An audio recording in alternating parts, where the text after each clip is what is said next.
With a population greater than Canada and Argentina, Iraq is a massive country, but only has 58 kilometers of coastline, shorter than Belgium. But how did one of the world's most strategically important countries end up with a smaller coastline to land ratio than Jordan? This is the story of how ancient rivers, colonial mapmakers, and geographic constraints drove Iraq to war, and why the issue continues to strangle the nation's economy today. Let's examine the harsh realities of Iraq's coastal challenges. Iraq's access to the sea ranks among the shortest of any country that actually touches an ocean, shorter than Bosnia and Herzegovina. The narrow Iraqi coast is sandwiched between the Kuwaiti and Iranian borders. Beyond that lies hundreds of kilometers of landlocked territory. The coastal land is shallow, marshy, and muddy terrain, requiring constant dredging. No natural deep water harbors, no protected bays. Iraq's real lifeline, it isn't the coast, it's the Shatt al-Arab River. This is where the legendary Tigris and Euphrates converge before flowing 200 kilometers to the Gulf.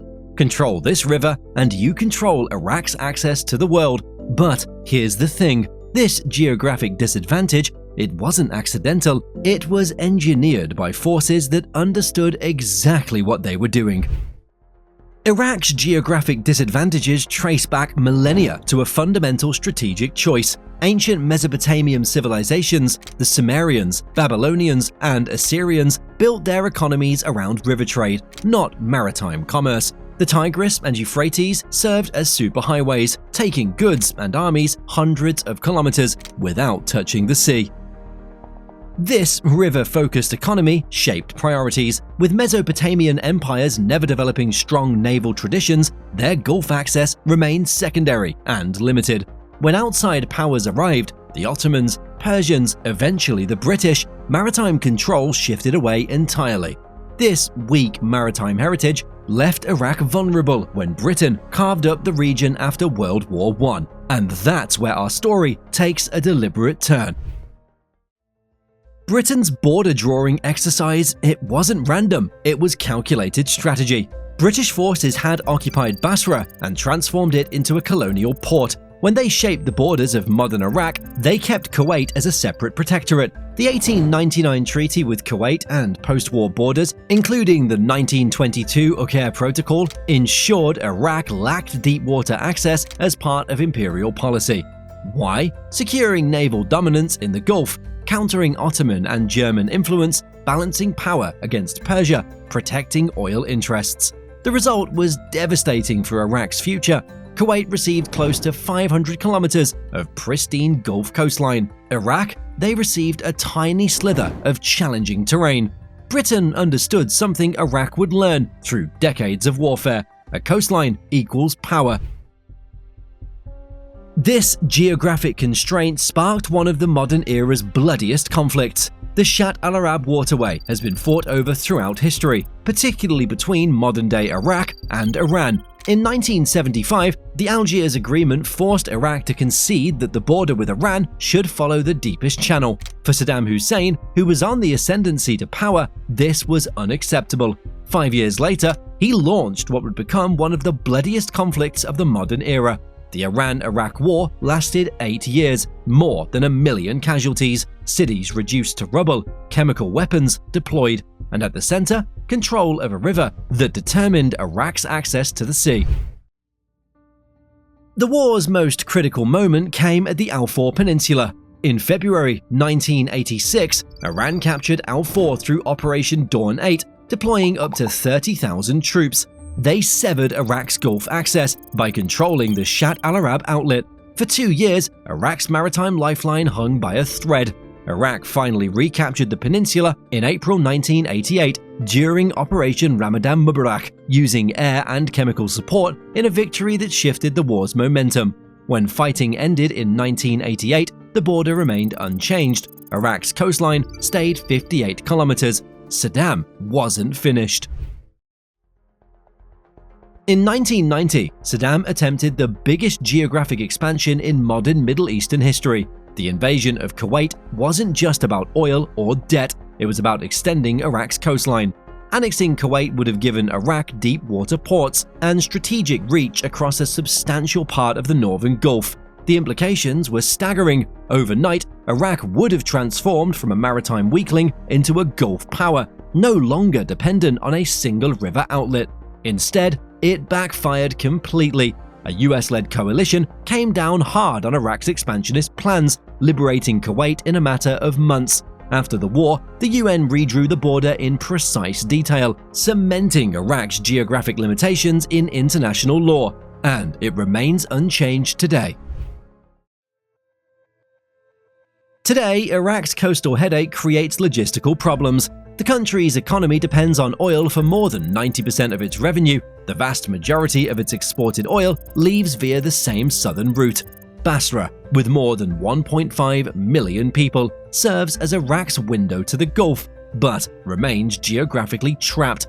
The city handles 80 to 90% of Iraq's oil exports, all of which is funneled out into the Gulf, surrounded by Kuwait and Iranian territory. This economic vulnerability became catastrophically clear during the 1990s sanctions. UN Resolution 661 imposed an extensive trade embargo on Iraq, which denied Iraq of many billions of dollars in oil revenue. The economy collapsed, causing widespread starvation. The constraints continue today through different threats. Tensions have raised significantly around the Gulf due to the conflict between Israel and Iran, with volleys of missiles and drones traded between the two nations. Up to 30% of global oil trade passes through the Strait of Hormuz, which Iran has repeatedly threatened to close due to the conflict. This uncertainty directly impacts Iraq, with many buyers looking for more stable oil-producing regions. This puts Iraq in a fragile position, with a single product making up such a large chunk of its economy, and the nation remains so reliant on a tiny single route to market. Iraq's response is ambitious: build the largest port in the Middle East on the Al Khor Peninsula. The Grand Four Port project encompasses deep water berths and new road and rail connections to Turkey. The vision aims to transform Iraq into a transit hub, linking Asian shipping to Europe overland. Work began in 2010, and as of 2025, the project remains incomplete. Delays stem from corruption, political instability, and conflict within Iraq. Even when complete, the nation's geography won't change, and it will still be limited by its location. Understanding Iraq's position requires comparison with its neighbors. Kuwait, with around 1/10 of Iraq's population, controls nearly 100 times the coastline per capita.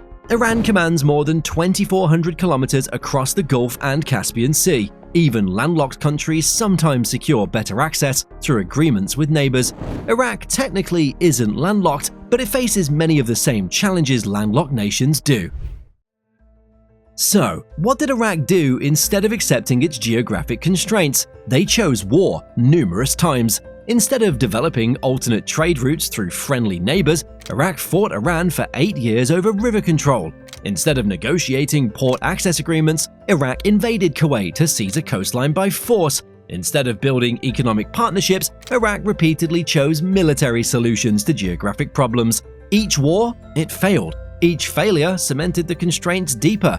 Other nations with similar challenges, they made different choices. Switzerland and Austria built prosperity despite being landlocked. Singapore transformed a small island into a global trade hub. Dubai leveraged limited coastline into commercial dominance. Iraq had options beyond warfare, they just chose conflict over commerce. Iraq's story reveals how geographic constraints become destiny when nations refuse to adapt. The ancient Mesopotamians chose river over seas. That choice shaped everything that followed. British colonizers understood Iraq's maritime weakness and exploited it deliberately. They created borders that would keep Iraq dependent on a small slice of land. Modern Iraq inherited these constraints, but never adapted. The nation remains dependent on one product, oil, and its limited coastal access. This weakness makes it vulnerable to shipping disruptions across the wider region, and it's impacted regularly by the simmering tensions in the Middle East. Meanwhile, its small coastline and lack of natural harbors has prevented it from becoming a regional power to the same extent as Iran and Saudi Arabia, limited further due to conflicts. Iraq faces another water crisis on the horizon. This one's not coming from the Gulf, but from the north. The Euphrates and the Tigris began their journey to the sea in Turkey, which allows Iraq's neighbor to act as a gatekeeper to the flow of water. Over the past 70 years, Turkey has built a large network of hydroelectric dams to support its own energy and water needs. Water is also being used as a political tool to impact the Kurdish population in northern Iraq. The government in Ankara fears Kurds in Turkey, and Iraq will continue to push to create an independent state. This has seen the amount of water flowing into the Euphrates and the Tigris drop dramatically, exacerbated further by climate change. The agricultural industry in Iraq has been decimated as a result. Meanwhile, during Saddam's era, water was diverted away from the southern marshlands, and along with climate change, it's forced the marshes to shrink to a third of their original size. Unless there's urgent action to address the problem, there are fears the amount of water flowing into the two great rivers will fall to 50% of current levels by 2030 and potentially dry up for periods by 2040. It's an issue which will lead to large flows of outward migration as people seek more fertile lands and potentially lead to conflict if not addressed. Why does Iraq have such a limited coastline? Because geography provided rivers instead of seashores. Because colonial borders separated Kuwait and confined Iraq. Because wars to change the outcome failed. This coastline has shaped a century of Middle Eastern history. It explains the Iran-Iraq War. It motivated the Kuwait invasion. It continues to limit Iraq's economic growth and strategic options. Projects like Grand 4 may ease these challenges, but they can't eliminate them. Here's the ultimate irony. Iraq sits on some of the world's largest oil reserves, controls the historic Tigris and Euphrates rivers, and commands the ancient crossroads of civilizations. Yet, 58 kilometers of muddy coastline continues to strangle its strategic potential. Geography, it turns out, shapes destiny. Iraq's destiny was written in ancient riverbeds and colonial map rooms, creating a constraint that war couldn't break. The rivers that built Mesopotamian civilization are also now under threat, creating a fresh problem for modern-day Iraq.